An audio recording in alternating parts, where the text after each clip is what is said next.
नमस्कार। जय जय श्री सीताराम। श्री गरुड़ पुराण सारोद्धार अध्याय 16। तो मित्रों, आज हम श्री गरुड़ पुराण सारोद्धार अध्याय 16 के संबंध में चर्चा करेंगे और इसके पूरे विषय को आपके समक्ष प्रस्तुत करेंगे। इस अध्याय में मनुष्य शरीर प्राप्त करने की महिमा, धर्माचरण ही मुख्य कर्तव्य, शरीर और संसार की दुख रूपता तथा नश्वरता, मोक्ष धर्म निरूपण आदि के बारे में बताया गया है। तो आइए मित्रों, शुरू करते हैं श्री गरुड़ पुराण सारोद्धार अध्याय 16। श्री कृष्ण गोविंद हरे मुरारे, हे नाथ नारायण वासुदेव। श्री गरुड़ जी ने कहा, हे दयानिधे, अज्ञान के कारण जीव जन्म मरण रूपी संसार चक्र में पड़ता है, यह मैंने सुना। अब मैं मोक्ष के सनातन उपाय को सुनना चाहता हूँ। हे भगवान, हे देव देवेश, हे शरणागत वत्सल, सभी प्रकार के दुखों से मलिन तथा सार रहित इस भयावह संसार में अनेक प्रकार के शरीर धारण करके अनंत जीव राशियां उत्पन्न होती हैं और मरती हैं, उसका कोई अंत नहीं है। ये सभी सदा दुख से पीड़ित रहते हैं, इन्हें कहीं सुख नहीं प्राप्त होता। हे मोक्षेश, हे प्रभु, इस उपाय के करने से इन्हें इस संसृत चक्र से मुक्ति प्राप्त हो सकती है, इसे आप मुझे बताइए। श्री भगवान ने कहा, हे तार्क्ष, तुम इस विषय में मुझसे जो पूछते हो मैं बतलाता हूँ, सुनो। जिसके सुनने मात्र से मनुष्य संसार से मुक्त हो जाता है, वह परम ब्रह्म परमात्मा निष्कल अर्थात कलारहित पर ब्रह्म स्वरूप, शिव स्वरूप, सर्वज्ञ सर्वेश्वर, निर्मल तथा अद्वय अर्थात द्वैत भाव रहित है। वह परमात्मा स्वतः प्रकाश है, अनादि अनंत निर्विकार, परात्पर निर्गुण और सतचित आनंद स्वरूप है। यह जीव उसी का अंश है। जैसे अग्नि से बहुत से स्फुलिंग अर्थात चिंगारियां निकलती हैं, उसी प्रकार अनादिकालीन अविद्या से युक्त होने के कारण अनादिकाल से किए जाने वाले कर्मों के परिणाम स्वरूप देह आदि उपाधि को धारण करके जीव भगवान से पृथक हो गए हैं। वे जीव प्रत्येक जन्म में पुण्य और पाप रूप सुख दुख प्रदान करने वाले कर्मों से नियंत्रित होकर तत्त जाति के योग से देह, आयु और कर्मानुरोधी भोग प्राप्त करते हैं। हे खग, इसके पश्चात भी पुनः वे अत्यंत सूक्ष्म लिंग शरीर प्राप्त करते हैं और यह क्रम मोक्ष पर्यंत स्थित रहता है। ये जीव कभी स्थावर अर्थात वृक्ष, लता, जड़ आदि योनियों में, पुनः कृमि योनियों में, तदंतर जलचर, पक्षी और पशु योनियों को प्राप्त करते हुए मनुष्य योनि को प्राप्त करते हैं। फिर धार्मिक मनुष्य के रूप में और पुनः देवता तथा देव योनि के पश्चात क्रमशः मोक्ष प्राप्त करने के अधिकारी होते हैं। उद्भिज, स्वेदज और पिंडज, जरायुज, इन चार प्रकार के शरीरों को सहस्त्रों बार अर्थात हजारों बार धारण करके उनसे मुक्त होकर सुकृतवश अर्थात पुण्य प्रभाव से जीव मनुष्य शरीर को प्राप्त करता है और यदि वह ज्ञानी हो जाए तो मोक्ष भी प्राप्त कर लेता है। जीवों की 84 लाख योनियों में मनुष्य योनि के अतिरिक्त अन्य किसी भी योनि में तत्व ज्ञान प्राप्त नहीं होता। पूर्वोक्त विभिन्न योनियों में हजारों हजार करोड़ों बार जन्म लेने के अनंतर उपार्जित पुण्य पुंज के कारण कदाचित मनुष्य योनि प्राप्त होती है। मोक्ष प्राप्ति के लिए तो सोपान भूत यह दुर्लभ मनुष्य शरीर प्राप्त करके इस संसित चक्र से जो अपने को मुक्त नहीं कर लेता, उससे अधिक पापी और कौन होगा। उत्तम मनुष्य शरीर में जन्म प्राप्त करने और समस्त सौष्ठव संपन्न अविकल इंद्रियों को प्राप्त करके जो भी व्यक्ति अपने हित को नहीं जानता, वह ब्रह्म घातक होता है। शरीर के बिना कोई भी जीव पुरुषार्थ नहीं कर सकता, इसीलिए शरीर और धन की रक्षा करता हुआ इन दोनों से पुण्योपार्जन करना चाहिए। मनुष्य को सर्वदा अपने शरीर की रक्षा करनी चाहिए, क्योंकि शरीर सभी पुरुषार्थों का एक और एकमात्र साधन है। इसीलिए उसकी रक्षा का उपाय करना चाहिए। जीव धारण करने पर ही व्यक्ति अपने कल्याण को देख सकता है। गांव, क्षेत्र, धन, घर और शुभाशुभ कर्म पुनः पुनः प्राप्त हो सकते हैं, किंतु मनुष्य शरीर पुनः पुनः प्राप्त नहीं हो सकता। इसलिए बुद्धिमान व्यक्ति सदा शरीर की रक्षा का उपाय करते हैं। कुष्ठ आदि रोगी भी अपने शरीर को त्यागने की इच्छा नहीं करते। शरीर की रक्षा धर्माचरण के उद्देश्य से और धर्माचरण ज्ञान प्राप्ति के उद्देश्य से ज्ञान, ध्यान एवं योग की सिद्धि के लिए और फिर ध्यान योग से मनुष्य अविलंब मोक्ष को प्राप्त कर लेता है। यदि मनुष्य स्वयं ही अपने आत्मा का अहित से निवारण नहीं कर लेता, तो आत्मा का दूसरा कौन ही तैसी होगा जो आत्मा को तारेगा। जो जीव मनुष्य के शरीर में रहकर इसी जन्म में नरक रूपी व्याधि की चिकित्सा नहीं कर लेता, वह परलोक में जाने पर जहां औषधि ही नहीं प्राप्त है, नरक व्याधि से पीड़ित होने पर क्या कर सकेगा। वृद्धावस्था बाघिन के समान सामने खड़ी है। फूटे हुए घड़े के गिरने वाले जल की भांति प्रतिक्षण आयु समाप्त होती जा रही है। रोग शत्रु की भांति प्रहार कर रहे हैं। अतः श्रेय प्राप्ति के लिए जीव को अभ्यास करना चाहिए।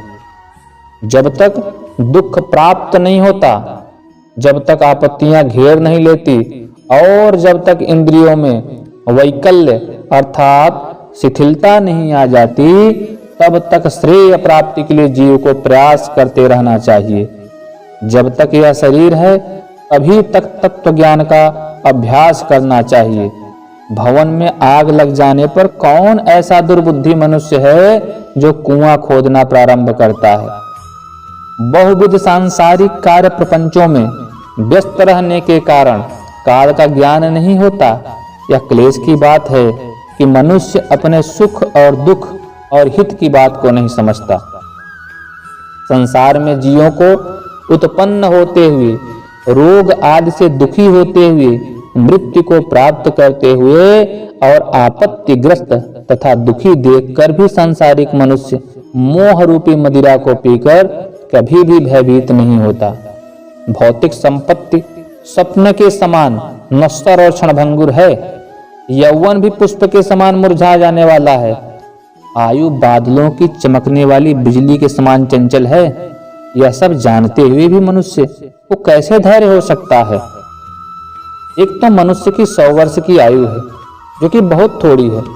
उसमें भी निद्रा और आलस्य के वशीभूत होकर उसका आधा भाग बीत जाता है, और जो शेष है वह भी बाल्यावस्था, रोग और जरा में होने वाले दुख से चला जाता है, और जो थोड़ा बचा वह भी निष्फल ही बीत जाता है। आरंभ करने वाले कार्य के विषय में जो उद्योग नहीं करता और जहां ब्रह्म चिंतन आदि में जागरूक रहना चाहिए, वहां वह सोता रहता है। इसके विपरीत जहां सदा सदा भय विद्यमान है, उस संसार में वह विश्वस्त है। ऐसा जो मनुष्य है वह अभागा क्यों नहीं मारा जाएगा। जल में उठने वाले फेन के समान अतीव क्षणभंगुर देह को प्राप्त करके जीवात्मा उसमें स्थित रहता है। यह शरीर भी उसको प्रिय संवास के रूप में प्रतीत होता है, किंतु इस अनित्य शरीर में जीवात्मा निर्भय होकर कैसे रह सकता है, जो अहित करने वाले विषय भोगों में ही हित बुद्धि रखता है तथा अनिश्चित पुत्र, कलत्र, देह, गेह आदि को अस्थाई समझता है और भौतिक धन संपत्ति आदि अनर्थकारी वस्तुओं में जो अर्थ बुद्धि रखता है वह अपने परमार्थ को नहीं जानता। जो यह जगत किसी का नहीं हुआ ऐसा देखते हुए भी गिर रहा है और आत्मज्ञान विषयक वचनों को सुनते हुए भी जिसे बोध नहीं होता, पढ़कर के भी उसका अर्थ नहीं समझता, ऐसा इसीलिए होता है कि जीव भगवान की माया से मोहित है। मृत्यु, रोग और जग रूपी ग्राहों के द्वारा गंभीर काल सागर में डूबते हुए इस जगत को कोई भी नहीं जान पाता। प्रति क्षण क्षीण होते हुए भी इस काल की सूक्ष्म गति को जीव वैसे ही नहीं जान पाता जैसे कच्चे घड़े में स्थित जल के विलगित होने का ज्ञान नहीं हो पाता। कदाचित वायु का बांधना संभव हो सकता है, आकाश को खंड खंड करने की तरंगों के गुंफन की कल्पना भी संभव हो सकती है, परंतु आयु के शाश्वत होने की आस्था प्रथमत संभव नहीं हो सकती। जिस काल के द्वारा जल जाती है, मेरू पर्वत भी चूर हो जाते हैं, सागर का जल भी सूख जाता है, उस काल से मनुष्य शरीर की भी क्या कथा। मेरा पुत्र, मेरी पत्नी, मेरा धन, मेरे बांधव, इस प्रकार मैं कहते हुए मनुष्य रूपी बकरे को हठपूर्वक काल रूपी भेड़िया मार डालता है। या मैंने कर लिया, यह करना शेष है, या दूसरा कार्य भी अभी कुछ करना बाकी है, इस प्रकार की इच्छा से युक्त मनुष्य को यमराज अपने वश में कर लेते हैं। कल किए जाने वाले कार्य को आज अपराह्न में किए जाने वाले कार्य को पूर्वाह्न में ही कर लेना चाहिए, क्योंकि मनुष्य ने अपना कार्य कर लिया अथवा नहीं इसकी प्रतीक्षा मृत्यु नहीं करती। वृद्धावस्था जिसको रास्ता दिखाने वाली है, अतीव्र रोग ही जिसके सैनिक हैं, ऐसे मृत्यु रूपी शत्रु के तुम सम्मुख स्थित हो और फिर उस प्रबल शत्रु से रक्षा करने वाले परमात्मा की ओर क्यों नहीं देखते, अर्थात उनकी ओर उन्मुख क्यों नहीं होते। तृष्णा रूपी शूल में बिधे हुए और विषय वासना रूपी घी से सींचे हुए तथा राग द्वेष रूपी अग्नि में पके हुए मनुष्य को मृत्यु खा जाती है। यह जगत ऐसा ही है, इसमें मृत्यु बालकों, युवकों, वृद्धों और गर्भस्थ जीवों सभी को ग्रस लेती है। जब जीव अपनी देह को भी यही छोड़कर यमलोक को चला जाता है तो फिर स्त्री, माता, पिता और पुत्र आदि से किस प्रयोजन से संबंध स्थापित किया जाए। यह संसार दुख का मूल कारण है, इसीलिए इस संसार से जितना बंधन है, जिसका बंधन है, जिसका संबंध है, वह दुखी ही है, और जिसने इस जगत का त्याग किया वही मनुष्य सुखी है। दूसरा कोई भी कहीं भी सुखी नहीं है। यह संसार सभी प्रकार के दुखों का उत्पत्ति स्थान है, सभी आपत्तियों का घर है और सभी पापों का आश्रय स्थान है। इसलिए ऐसे संसार को क्षण मात्र में त्याग देना चाहिए। लौह एवं लकड़ी के पासों में बंधा हुआ मनुष्य मुक्त हो सकता है, किंतु पुत्र और पत्नी रूपी पासों से बंधा हुआ मनुष्य कभी मुक्त नहीं हो सकता। मनुष्य अपने मन को प्रिय लगने वाली इस जगत में जितने पदार्थों से संबंध बनाता जाता है, उतनी ही अधिक शोक की कीलें उसके हृदय में गढ़ती जाती है। यह बड़े खेद की बात है कि मनुष्य की देह में स्थित शब्द, स्पर्श, रूप, रस, गंध विषयों का आहार करने वाले इंद्रिय रूपी चोरों ने इस लोक के समस्त धन को अपहरित करके इसे नष्ट कर दिया है, अर्थात परलोक के लिए हितकारी धर्म रूपी जो धन है उसका इंद्रियों ने हरण कर लिया है। मांस लोभी मत्स्य जैसे बंसी में लगे हुए लोहे के अंकुश को नहीं जान पाता, उसी प्रकार विषयों से प्राप्त होने वाले सुख के लोभ से यम यातना की परवाह यह जीव नहीं करता। हे गरुण, जो अपने हित और अहित को नहीं जानते, सदा कुमार्ग पर चलने वाले हैं और मात्र पेट भरने में ही जिनका सारा अध्यवसाय रहता है, वे मनुष्य नरकगामी हैं। निद्रा, मैथुन और आहार आदि की स्वाभाविक प्रवृत्ति सभी प्राणियों में समान रूप से विद्यमान रहती है। उसमें जो वास्तविक हित अहित को जानने वाला ज्ञानवान है वह मनुष्य कहा जाता है, और उस ज्ञान से जो शून्य है वह पशु कहलाता है। मूर्ख मनुष्य प्रातः काल मल मूत्रों के वेग से, मध्य दिन में क्षुधा और तृषा से तथा रात्रि में काम क्रीड़ा और निद्रा से बाधित रहते हैं। हाय, यह खेद की बात है कि अज्ञान से मोहित होकर सभी जीव अपनी देह, धन, पत्नी आदि में आसक्त होकर बार बार पैदा होते हैं और मर जाते हैं।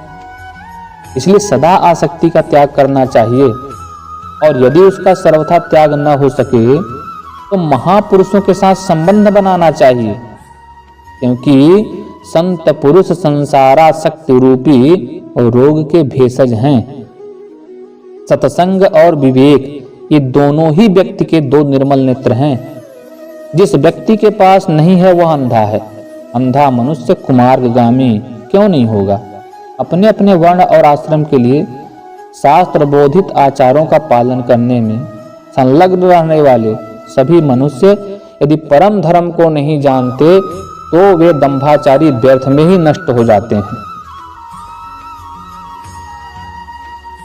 कुछ लोग अनेक प्रकार की क्रियाओं को करने का प्रयत्न करते हैं और कुछ अन्य व्रत, उपवास आदि में संलग्न रहते हैं। अज्ञान से आवृत्त आत्मा वाले कुछ लोग ढोंगी बनकर विचरण करते हैं। कर्मकांड में आस्था रखने वाले मनुष्य शास्त्र बोधित नाम मात्र की फलश्रुतियों से संतुष्ट होकर के मंत्रोच्चारण और होम आदि कृत्यों से तथा यज्ञ से विस्तीर्ण विधानों से भ्रांत रहते हैं, उन्हीं में उलझे रहते हैं। मेरी माया से भी मोहित होकर शरीर को सुखाने वाले मूर्ख लोग एक भुक्त उपवास आदि व्रतों का आचरण करके परोक्ष परम गति को प्राप्त करना चाहते हैं। शरीर को दंड देने मात्र से क्या अविवेकी पुरुषों को मुक्ति प्राप्त हो सकती है? वाल्मीकि अर्थात सांप की बांबी को ताड़न करने मात्र से क्या कहीं भी महासर्प की मृत्यु हो सकती है?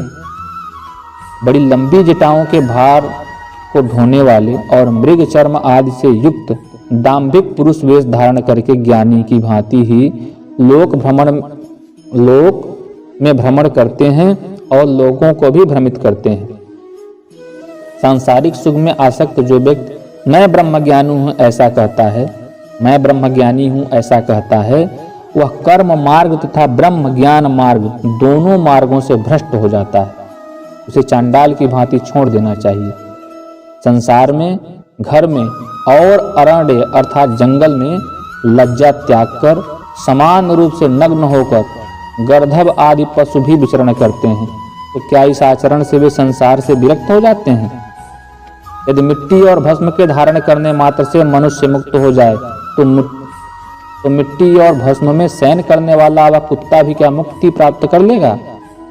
घास पात और जल का आहार करने वाले तथा निरंतर जंगल में निवास करने वाले श्रृंगाल, चूहे तथा मृग आदि पशु भी क्या तपस्वी योगी हो जाते हैं? अर्थात अन्न छोड़ देने, ग्राम या नगर में निवास छोड़कर वन में रहने मात्र से कोई सन्यासी नहीं हो जाता।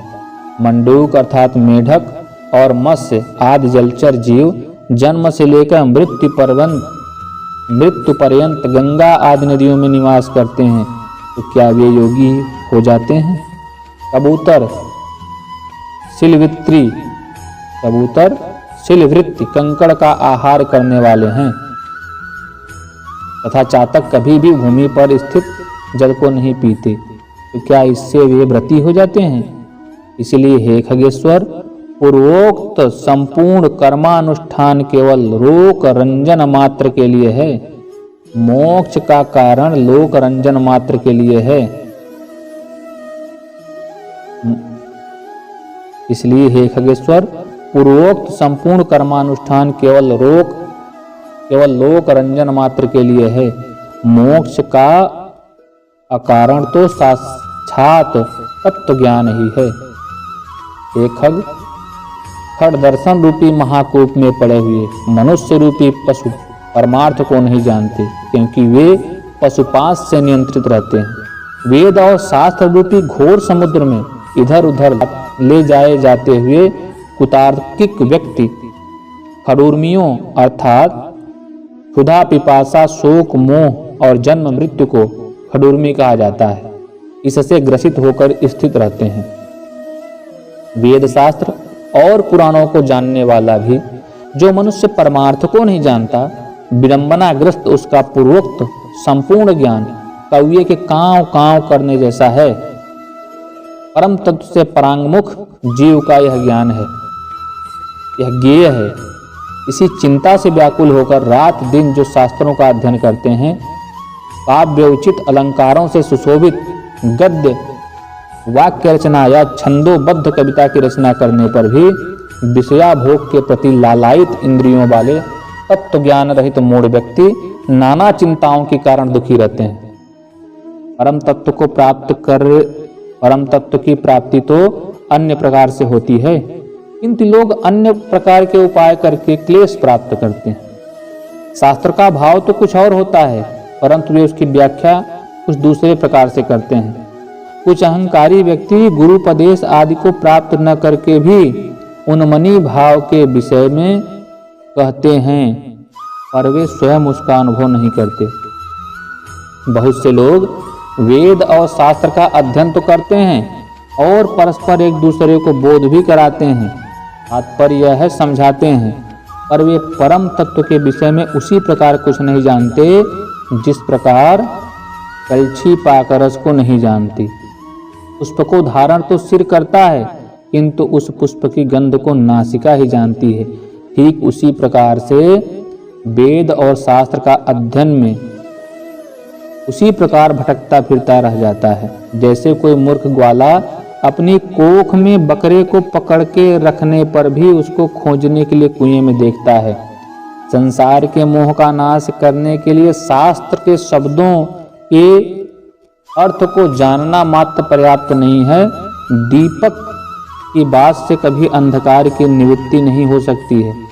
बुद्धिहीन मनुष्य का पढ़ना अंधे व्यक्ति के दर्पण देखने के समान व्यर्थ है। अतः बुद्धिमान व्यक्ति को ही शास्त्रीय तत्वज्ञान का लक्षण हो सकता है, अर्थात बुद्धिमान को ही तत्वज्ञान लक्षित हो सकता है। जो ज्ञान यहाँ है इसे जानना चाहिए। इस प्रकार बुद्धि करके शास्त्र में प्रतिपाद्य सब कुछ सुनना चाहता है, वह 1000 दिव्य वर्षों की आयु प्राप्त करके भी शास्त्रों का अंत प्राप्त नहीं कर सकता। अनेक शास्त्र हैं, आयु अत्यंत अल्प है, जिसमें करोड़ों विघ्न हैं। इसलिए जैसे हंस जल के मध्य से दूध को ग्रहण कर लेता है, उसी प्रकार से बुद्धिमान मनुष्य को भी शास्त्र के सार तत्व का ज्ञान प्राप्त करना चाहिए। वेद शास्त्रों का अभ्यास कर वहां से तत्व ज्ञान प्राप्त करके बुद्धिमान मनुष्य को चाहिए कि जैसे धान चाहने वाला व्यक्ति धान ग्रहण करके पलात अर्थात पुआल को छोड़ देता है, उसी तरह उसे भी अन्य सभी शास्त्रों को छोड़ देना चाहिए। जैसे अमृत से तृप्त व्यक्ति के लिए भोजन की कोई आवश्यकता नहीं होती, उसी प्रकार हेतार्थ तत्वज्ञ को शास्त्र से कोई प्रयोजन नहीं होता। हे विनीतात्मज, न वेदाध्ययन से मुक्ति प्राप्त होती है, न शास्त्रों के अध्ययन से ही। मोक्ष की प्राप्ति ज्ञान से ही होती है, किसी दूसरे उपाय से संभव नहीं है। जिस प्रकार मुक्ति के लिए न तो आश्रम धर्म का अनुष्ठान कारण है, न दर्शनों का अध्ययन कारण है, उसी प्रकार श्रौत स्मार्त कर्म ही कारण नहीं है, मात्र ज्ञान ही मोक्ष का कारण है। गुरु का वचन ही मोक्ष देने वाला है, अन्य सब विद्याएं विडंबना मात्र हैं। लकड़ी के हजारों भारों की अपेक्षा एक संजीवनी ही श्रेष्ठ है। कर्मकांड और वेद शास्त्र आदि के अध्ययन रूपी परिश्रम से रहित केवल गुरुमुख से प्राप्त अद्वैत ज्ञान ही कल्याणकारी कहा गया है। अन्य करोड़ों शास्त्रों के पढ़ने की कोई आवश्यकता ही नहीं, कोई लाभ भी नहीं। वेद आदि आगम शास्त्रों का अध्ययन तथा विवेक, इन दो साधनों से ज्ञान की प्राप्ति होती है। आगम से शब्द ब्रह्म का ज्ञान प्राप्त होता है और विवेक से परम ब्रह्म का ज्ञान प्राप्त होता है। कई विद्वान अद्वैत को वास्तविक परम तत्व स्वीकार करते हैं और कुछ अन्य विद्वज्जन द्वैत तत्व की ही प्रतिष्ठा चाहते हैं, किंतु द्वैत्व और अद्वैत से पृथक सभी के लिए समान रूप से स्वीकार परम तत्व को कोई नहीं जानता। न मम मेरा नहीं है और न मम मेरा है, न मम मेरा नहीं है और मम मेरा है, मम मेरा है। ये दो पद भावनाएं ही बंधन और मोक्ष के कारण है। मम बुद्धि करने से प्राणी बंधन को प्राप्त होता है और मेरा नहीं है इस प्रकार की भावना करने से मुक्त होता है। कर्म वही जो बंधन का हेतु नहीं होता तथा विद्या वही है जो मोक्ष प्रदान करा दे। और इसके अतिरिक्त कर्म केवल श्रम मात्र के हेतु हैं जो शरीर के लिए क्लेशप्रद हैं तथा अन्य प्रकार की विद्या शिल्प चातुर्य मात्र है। जब तक कर्म किए जाते हैं तब तक संसार में आसक्ति रहती है। जब तक इंद्रियों का चांचल्य बना रहता है तब तक तत्व ज्ञान की बात ही कहाँ हो सकती है।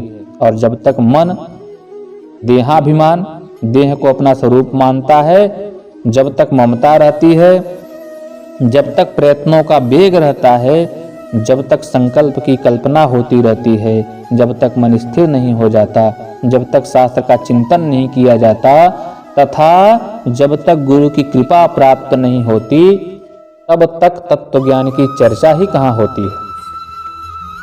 तप व्रत तीर्थ जप होम तथा पूजा आदि सत्कर्मों का अनुष्ठान तथा वेद शास्त्र और आगम की कथा तभी तक उपयोगी हैं जब तक जीव को तत्व ज्ञान प्राप्त नहीं हो जाता।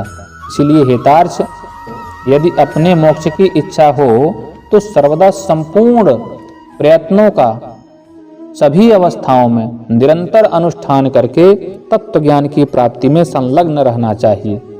जो प्राणी आदि भौतिक आदि दैविक आध्यात्मिक तापत्रय से सदा संतप्त रहता है उसे मोक्ष वृक्ष की छाया का आश्रयण करना चाहिए। आदि भौतिक आदि दैविक आध्यात्मिक तापत्रय से सदा संतप्त रहता है उसे मोक्ष वृक्ष की छाया का आश्रयण करना चाहिए। जिस मोक्ष वृक्ष का पुष्प धर्म और ज्ञान स्वरूप है तथा फल स्वर्ग एवं मोक्ष है। इसीलिए श्री गुरुमुख से आत्म तत्व विषय ज्ञान प्राप्त करना चाहिए। ज्ञान हो जाने पर प्राणी इस घोर संसार बंधन से सुखपूर्वक मुक्त हो जाता है। हेतार्थ, मैं तत्वज्ञानी पुरुष के द्वारा किए जाने वाले अंतिम कृत्य के विषय में तुम्हें बताता हूँ, सुनो। जिस उपाय को करके जीव को ब्रह्म निर्माण संज्ञक मोक्ष की प्राप्ति होती है, अंतकाल के आने पर पुरुष भय छोड़कर अनासक्ति रूपी शस्त्र से देह गेह आदि विषयक ममत्व को काट डाले। वह धीर पुरुष घर से निकलकर पवित्र तीर्थ के जल में स्नान करके पवित्र और एकांत देश में विधिवत आसन लगाकर बैठ जाए और शुद्ध परम त्रिवृत ब्रह्माक्षर अर्थात ओंकार का मन से अभ्यास करे तथा ब्रह्म बीज स्वरूप ओंकार का निरंतर स्मरण करके श्वास को जीतकर मन को नियंत्रित करे। बुद्धि रूपी सारथी की सहायता से मन रूपी लगाम के द्वारा इंद्रियों को विषयों से निगृहीत कर ले और कर्मों के द्वारा आक्षिप्त मन को बुद्धि की सहायता से शुभ अर्थ में अर्थात पर ब्रह्म के चिंतन में लगा दे। मैं ब्रह्म हूँ, मैं परम धाम हूँ और परम पद रूपी ब्रह्म मैं हूँ, ऐसी समीक्षा करके अपनी आत्मा को निष्कल परमात्मा में लगा दे और ओम इस एकाक्षर ब्रह्म का उच्चारण करता हुआ तथा मेरा स्मरण करता हुआ जो मनुष्य देह त्याग करता है वह इस संसार से तर जाता है और परम गति को प्राप्त करता है। मान और मोह से रहित तथा आसक्ति से उत्पन्न होने वाले दोषों को जीत लेने वाले सुख दुख आदि द्वंद्वों से मुक्त ज्ञानी पुरुष उस शाश्वत अविनाशी परम पद को प्राप्त होते हैं। जो व्यक्ति राग और द्वेष रूपी मलों का अपहरण करने वाले ज्ञान रूप जलाशय और सत्य स्वरूप जल वाले मानस तीर्थ में स्नान करता है वह मोक्ष प्राप्त कर लेता है। जो प्रौढ़ वैराग्य को धारण करके परम भावों का परित्याग कर केवल मद विषयक भावना के द्वारा मेरा भजन करता है, ऐसा पूर्ण दृष्टि रखने वाला अंतरात्मा संत ही मोक्ष को प्राप्त करता है। तीर्थ में मृत्यु हो जाए इस उत्कंठा से उत्सुक होकर जो अपने घर का परित्याग करके तीर्थ में निवास करता है और मुक्त क्षेत्र में मरता है, वही मोक्ष प्राप्त करता है। अयोध्या, मथुरा, कनखल, हरिद्वार, काशी, कांची, अवंतिका और द्वारावतीपुरी, ये 7 पुरियां मोक्ष देने वाली है। ये तार्च, मैंने सनातन मोक्ष धर्म को तुम्हें बता दिया है। ज्ञान और वैराग्य के सहित इसे सुनकर पुरुष मोक्ष प्राप्त करता है। ये तत्वज्ञ पुरुष मोक्ष प्राप्त करते हैं। धार्मिक पुरुष स्वर्ग को प्राप्त करते हैं। पापियों की दुर्गति होती है और पशु पक्षी आदि पुनः पुनः जन्म मरण रूपी संसार में भ्रमण करते हैं। इस प्रकार सभी शास्त्रों का सारोद्धार मैंने 16 अध्यायों में मैंने कह दिया है।